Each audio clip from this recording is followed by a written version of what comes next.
Pitch Pod. Hopefully everyone out there is doing well. I'm your host, Jeff Stebbins. I'm joined today with my co-host, our in-house expert, Joe Janner. Joe, how are you doing today? I'm doing well, even better now that you tagged me as the in-house expert. I need to add that to my resume. That sounds nice. I think you qualify. Okay. You're definitely in-house. Definitely. Yeah, definitely. Whether it's expert or definitely in-house, here I am. The in-house Joe. There we go. Joe, you want to take us through our previous match here on Wednesday with Man U and the Spurs? Well, for sure. I mean, we have to be honest with our viewers and let them know we completely missed it, right?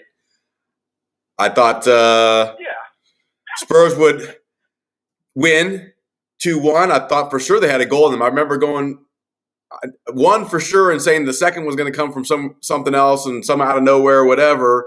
Nada, nothing, zilch, nil, nothing for the Spurs. Meanwhile, Manchester United with 2 for the win.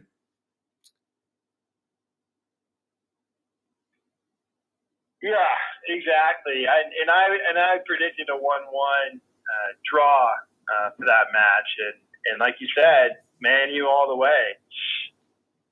The first goal by Fred, that was pretty interesting. What's your take on it?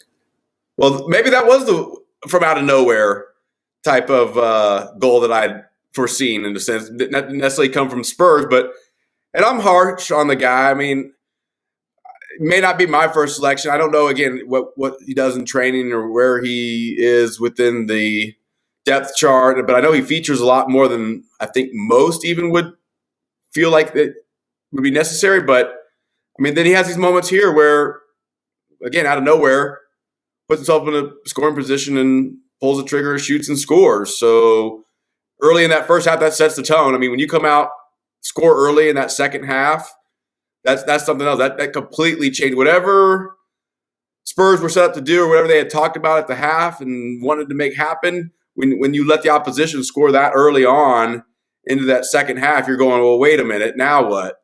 In a sense. So that was a big goal. Yeah, absolutely.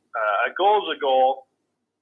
Now, it did ricochet off the defensive zone player and perfectly went into that side netting. So there was some luck involved. But I always, when I was coaching, encourage my players, it's better to take a shot. You never know. It's going to bounce off this post, off this player, ricochet. Someone can pick up the trash. You never know. So just take a shot instead of wasting the possession and just hanging on too long. So a goal is a goal at the end of the day.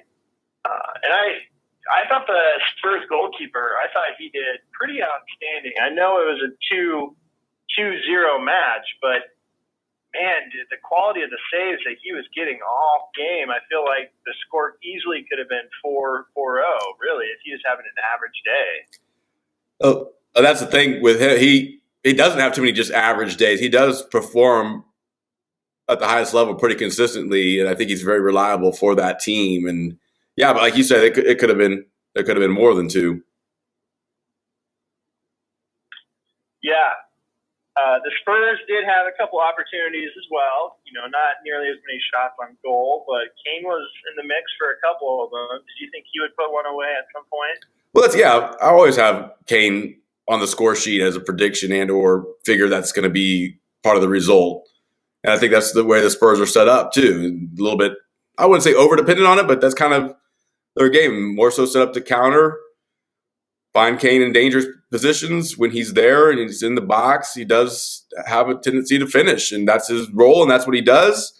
When it doesn't happen, I think that's where you get these results. So probably maybe need to add a layer, add another level to what they're working on and doing and trying to see if they can continue to be a competitive side. Though I don't take too much away from them, but they were the second of the best 2 teams that afternoon. Agreed. For those of the viewers that couldn't catch the game, maybe you were busy, there was some drama involved, right? Get your popcorn ready. I don't know anyone that doesn't love a little drama here and there. Right. And we got it. We got it. So, Joe, you want to tell the viewers what they missed if they didn't see the end of the game there and kind of how that played out with Ronaldo? Well, for sure. I mean, it goes from now really a drama to a full-fledged saga in a sense that now we're going on. I mean, we even referenced this last week. What was going to be the role? Where was he going to fit in? How is he going to fit in? And clearly, he wasn't too much part of the plan. And whether it was a concession to give him opportunity to maybe come in late, he wasn't having it. Dude decides to get up and not be a part of anything, heads to the locker room before the final whistle. I mean, you get that out of your youth players at times. You kind of wonder what's this grown man thinking when he's making these types of decisions. I reflected a lot on that. And, kids are watching this game and seeing this behavior of this top-tiered athlete. And you kind of wonder if it's going to rub off on a couple and think, well, maybe next time coach doesn't put me in, I'm going to have an attitude. I'm going to behave in such a way. So I'm really kind of disappointed in the whole bit. Yeah, absolutely. You're right. Young players look up to him, and at the high school level, I can see a situation like that playing out because to a lot of them, that's their hero, and that's how he's behaving, and he's 37 years old. So you're right. It's definitely not a positive influence on the viewers that are younger and watching. I agree. I'm going to take my ball and go home mentality, which it doesn't play out well. I agree. So we weren't too good at predicting the score or the outcome, but we did predict the drama. So maybe that's what we should focus on in the future. Is kind of. It's not the worst. I mean, I think there are plenty of supporters and fans out there looking for that. That's part of the lure of the beautiful game is what kind of additional level of drama is going to be added on to this. And here we are going into the next week. I think there was question marks immediate after the game, but I think now it's been all resolved, and it came out at some point today that Ronaldo was not even going to be on the team sheet nor travel with the team this week. So that changes some of what we might be looking at for this upcoming match of the week. Yeah, it sure does. You're exactly right. I followed that today as well. And he's not going to be traveling to Chelsea. He's training on his own. The one positive for Man U coming out of this is they did play one heck of a game without him on Wednesday. And I'm not a big social media guy, so don't ask me too much about Instagram. But Ronaldo put out a more or less an apology on Instagram today. And it seemed fairly heartfelt. It seems fairly legitimate. So who knows? Maybe he can grow from this mistake that he made and try to make up for it and be more of a teammate as opposed to an individual. I agree. I didn't see what he had put out there, but I think that's something worth mentioning. I'm glad you informed us all of that. Yeah, absolutely, and hopefully they can find a way to work together because he is still a quality player. Looking ahead, we got Chelsea v. Man U. Chelsea is ranked 4th in the league. Man U is ranked 5th. It is 20 points to 19 points overall. So this is one even-looking match if you just look at the rankings and statistics thus far. Last I checked, most people believe it was 42% of voters on the survey are predicting that Chelsea wins, with several undecided, and then a smaller amount thinking Man U is going to pull it off. So the majority of people that have filled out that survey and are predicting scores do think that Chelsea's going to win this. And we can save our predictions for the end, but what's standing out to you, Joe, as we are approaching this match? But for me, it's the fact that I think Chelsea's an unpredictable side. I don't know that anybody can anticipate and plan exactly how they're going to be set up, where they're going to be looking to really exploit their opposition. In some sense, I think that provides an advantage that it's that little bit of a mystery, if you will. Knowing that they're going to perform well, knowing that the expectations are high with what they do, I even had caught a rare conversation where they had interviewed both managers in the Brentford and Chelsea previous match, and they talked about how it was a characteristic of Chelsea to be really unpredictable in the sense of lining up in a little bit different way. But the Graham Potter, manager of Chelsea, did suggest that that was still something that was intentional in the sense that they still had a direction, they still had a system that they're playing with, whether it was a certain formation they played in. So I think for me, that's one thing that stands out: the fact that Chelsea do have a little bit more flexibility and or means to go about setting up in a few different ways that provides a challenge for an opposition to really prepare for what they're going to see and who's going to be on the lineup and how it's going to set up and exactly what their objectives are going to look like as they go through the match. So I think for me, that does provide an advantage for Chelsea. Yeah. Are you happy with how Graham Potter's managing the team thus far?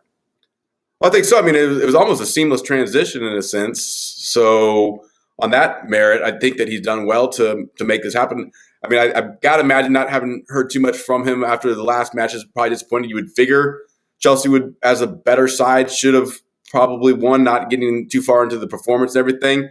But in terms of where they are and what they're doing, it looks like the ship didn't take a step down or didn't to the left or right, whatever. Looks like they're like smooth sailing as they continue to go on about proving themselves as a top four side.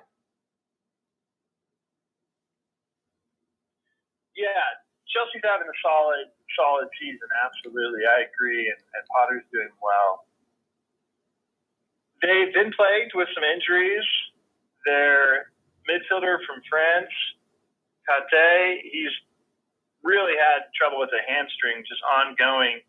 The last report I saw, he's actually going to miss the World Cup, is what I'm hearing. Okay. So it's really unfortunate for him. If he hasn't already undergone it, it's my understanding that he's about to undergo surgery for that hamstring. So it's unfortunate that Chelsea's battling these injuries and plagued by it, but they're competing. So I'm excited for this match. It should be pretty even, I think, that first half, but both really, really solid clubs. And I'd like to kind of go back to Ronaldo, not to touch too much on the drama because we want to focus on the quality of the teams and our predictions. Right. But I'm just kind of curious, as a coach and manager, how would you go about handling that Ronaldo situation? And do you think that is kind of impacting the mindset of the rest of Man U, the team, going into this Chelsea match? Is that going to impact them at all, or are they going to be professionals and just be about their business? What's your take on that? Well, as far as what you see, it does lend itself to seemingly being reactive and or trying to be corrective in a sense of what they had to work with. I think that Ten Hag had to have known going into this what he was going to be working with. It maybe even seemingly looks like as to a point that it wasn't, maybe expectations weren't outlined clearly, whether that's a conversation between the manager and the player, and the sporting director and those others on the board and everybody all involved. Because I think we all see what initially the Cristiano Ronaldo signing was about. It's a draw. It brings people in. It's merchandise to sell. They're looking at the pounds. They're thinking about that type of aspect of what it adds to Manchester United, maybe short-sightedly or not looking at what it means for a manager, a coach to guide this personnel and what they're doing. So I think that's probably an opportunity. Maybe even it's happening now. Maybe this is the moment. Maybe they're now going to get down to the table, if you will, and have a real firm understanding conversation how this is going to pan out the rest of it, because there's a lot of a season left. I know he wants to leave, and I know that he's not happy, but are they going to, is the manager going to, in his role, take the responsibility to communicate what's the required expectation and how he's going to fit in and make sure everybody's communicating and staying on the same page as far as what the expectations are? Because as you alluded to, it's got to have its effect. We know it has its effect on the rest of the personnel and the rest of the team. And nobody wants to be in that position. So is it too late? Too little, too late? I don't know. I would hope that if he has a manager of the quality that he is supposedly is, then this is something he can sort out and put together. That makes sense. Hopefully it turns out well for everybody involved. Absolutely.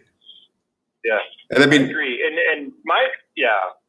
Sorry, go ahead. And I was going to say, I kind of going back to what I was speaking of last episode. I mean, for me, if you have that person, you have that player to take on a role within the team, knowing what you're going to get when it doesn't go as planned or this, you are planning A, plan B, plan C to figure out a way to involve them. And obviously, they're off the script. They're on to plan D and beyond what it looks like for Ronaldo not to be a part. So, again, a little bit of a miscommunication in a sense, probably along the lines of expectations of what Ronaldo was supposed to get out of this experience, especially with under new management.